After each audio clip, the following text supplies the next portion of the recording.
Hello, everybody. Well, Alfredo, thank you for the invitation.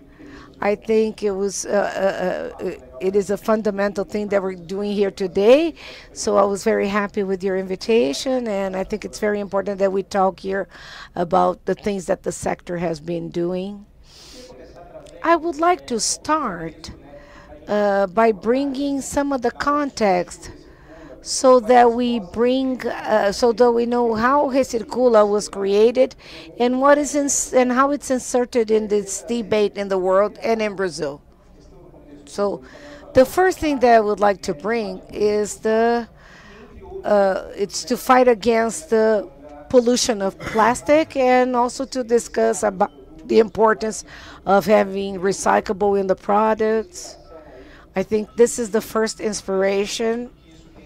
We have seen that this has been put with a lot of strength and a lot of emphasis, and has been well accepted by several countries. So the use of recycled content, you have that in the European Union. Some federations in the United States already have this mandate. And the rate of the plastic that has been migrated over the past years by the use of recyclable contents for us to lower the rate and the voluntary targets of each companies to have recycled content in their packages and in their products. And in the national context, we cannot forget the national policy that is being revised, the Article 33, that is under public consultation. The decrease of reverse logistics that have already been in contact with the sector to expand the targets of recycled content, the decree of reverse logistic of packages that we don't know where it is, but it's going to be discussed at a certain moment and will be published. That has its first, second, and third minute. And now adding the national strategy of the circular economy and the new industry in Brazil, we have both in the strategy and in the industrial policy. We have Mission 4, Mission 5. We consider circular economy with the use of reuse of material, so that the recycled content in the national context has a fiscal incentive of the productive chain. Currently, we have in some states some states looking for fiscal legislation to do this recycling and understand what can be recycled, what is a one single use. So in the federal scope, we have less burden of the residue in the cooperatives.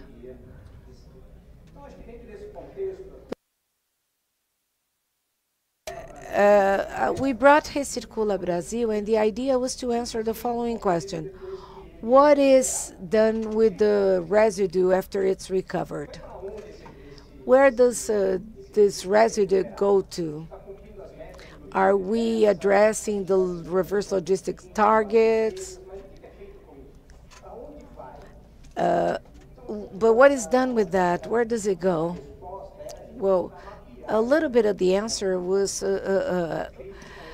try to map that, what is done with this residue, and we took it to the Ministry of the Development of Trade and Services.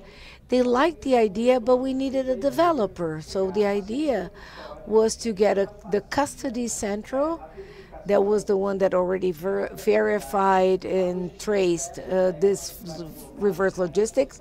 It was an authorized entity already. It was already authorized by the Ministry of Environment for reverse logistics. So we already have the compliance issues within CVM. So the idea was to bring that to the environment of circularity. And how does the platform work? So I'm going to show you according to the data that we have. But basically, you enter with notas fiscais the residues that you bought from the cooperative or from the wholesaler, the resin that you have sold, and the product that you sold, and then you have the notas fiscais, and that is why the custody central is important, because you are going to do the custody of the duplicity of notas fiscais, which is something that can happen in reverse logistics. So cooperatives sometimes say the cooperative sometimes sends the same nota fiscal to you and to another person. So the first is validated and the second is withdrawn. So this is how we credit the circularity of plastic residue, plastic waste. Now, just to show you, on my left-hand side in yellow, you have the system of reverse logistics. So reverse logistics currently in Brazil works this way. Cooperatives, other origins of waste, managing entities that generate a credit. Do I have a pointer here? Is there a light on the pointer? Okay, great. Okay, perfect. And then here you already have in the system of reverse logistics the custody central, and then putting the cost for the cooperatives and for the managing entities. So this is the system of reverse logistics when you sell credits of reverse logistics. That has been already working since Bolsonaro's government. And then after that, what happens? This part is Recircula. This is the platform where you have the recycling transformers. And when you sell to the transformers, he has an operation with nota fiscal, with the invoice that validates what came in. And when you sell the resin to the transformer, another certification. And then from the transformer to the final user, with a certification where you can issue a certificate of recycled product in all the chain. So we are developing the second phase, which is the integration of this part of the reverse logistics. Then we would have all the information of the reverse logistics together with the circularity, so that we can have other information that we don't have here. But here we don't have that, but we have traceability, you know. So it goes to the recycler, to the transformer, and final user with all this traceability. What are the benefits that we find that the platform can provide you with? First is to ensure by third party the use of recycled content in the product. So everybody's going to have the same rule in a platform that is assured and certified by BDI, by the Ministry of Environment. And so there always has to be a third party that will testify and verify that. So usually it will be possible to address the demands.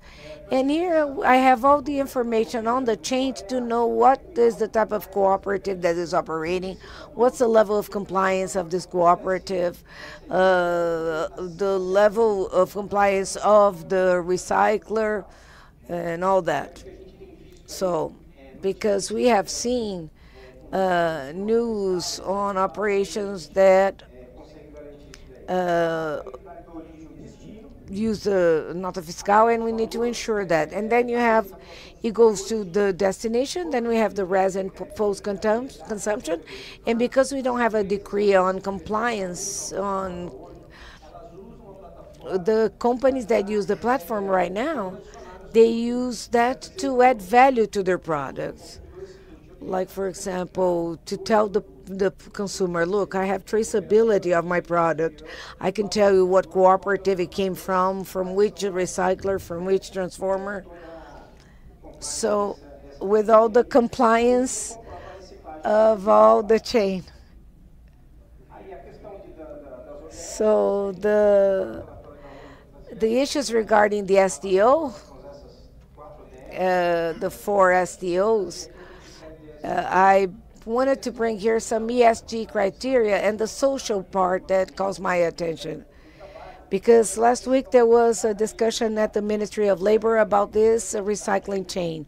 I think it's important for us to be in it with the commitment that we have with solidarity, with the links of the chain, and how important it is to understand the origin of our operations and of our providers so that we know exactly how this chain is behaving so that we don't have any surprise in the end in the end of our operations that can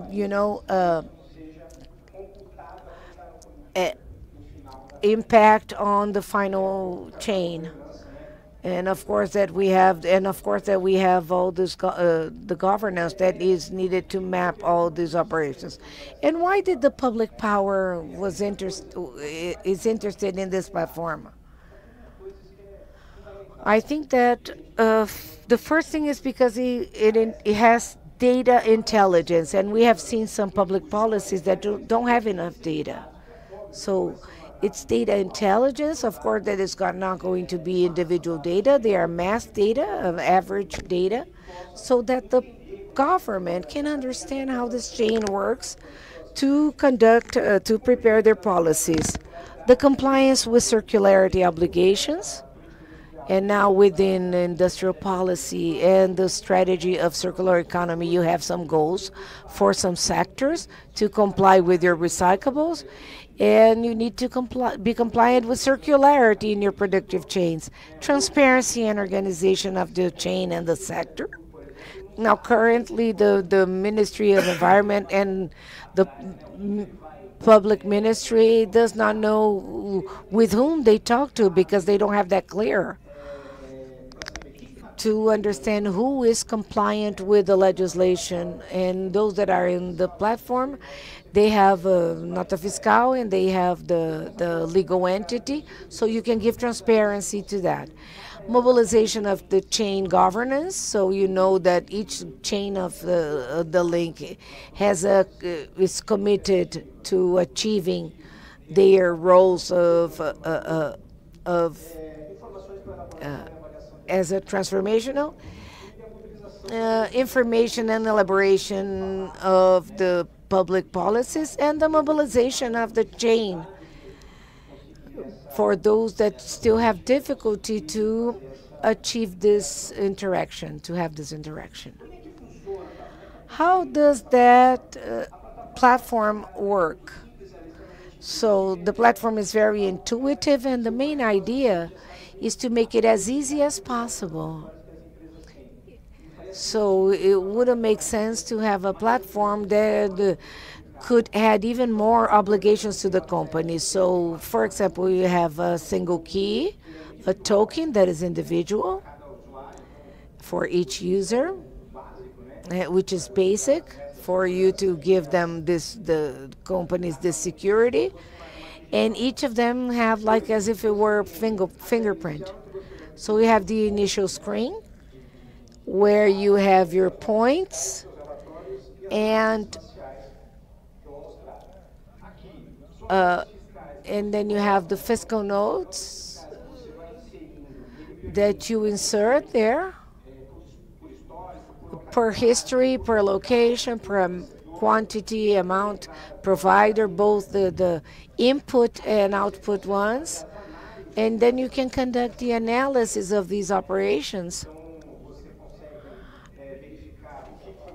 And you can see what was used, what was lost. When buying a product, sometimes you have PD, PC, metal, glass, and then you have to cross because in that way. So, canelinha, we can make it talk to it. These simple things. People know what's a canelinha.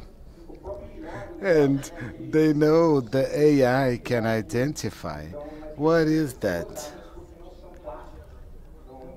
because they are not plastics. It's a tape that it's sometimes removed, and here you can create this filter and see the impurities and plastics that you had in that batch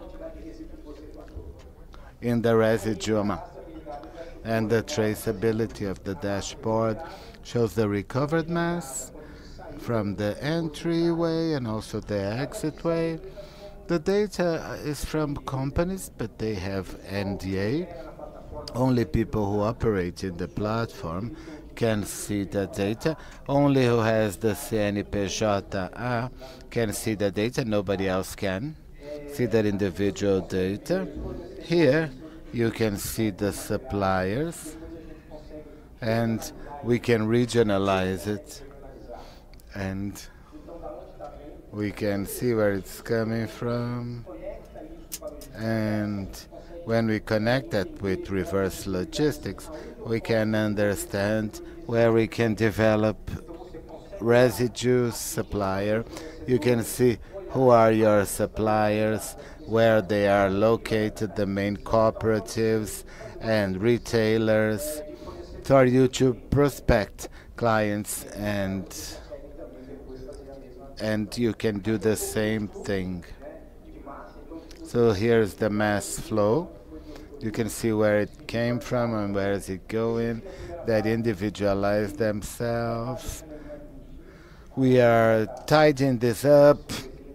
It's still a drawing that my child looks like a drawing my child did in the computer, but it's becoming more visible. And lastly, the traceability report. This is the product, a report where you bring all this information. Who did you buy it from? Who did you sell it to? The percentages, the invoices that were inserted, and the weights, the tons. And then when I sell the end product, the amount of recycled product that that product has. Now, we have more than 12,000 checked invoices, more than 20,000 tons. We have 14 companies. I just found out that we had 12, now we have 14. And a little bit what was in the media. And the platform was taken to NC3 in Paris. It was an invitation that we had for us to take, and who ended up taking it was the Ministry of the Environment, presented it and joined the ONU, and then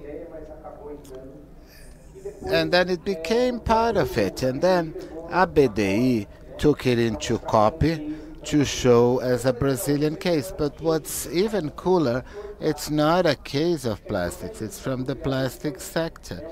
It's important to take property of that because it's a solution that is presented not just to Brazil but to the world. But what's different, what's the exception, is using this electronic invoicing. And that's what we want. And to make this capacitation, which allowed us and allow us to have a different platform, and we have a different technology, and the technology of cost, taking the cost of that. I tried to be brief, to spare some time. And this was the message I wanted to give you. Have a good afternoon, everyone.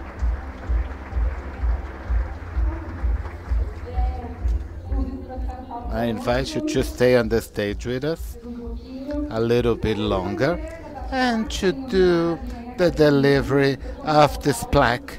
Thanking you. And I invite Gustavo Alvarez to hand it over to you. And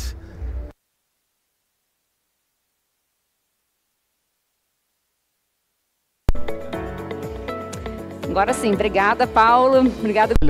Thank you, Paulo. Thanks, Gustavo.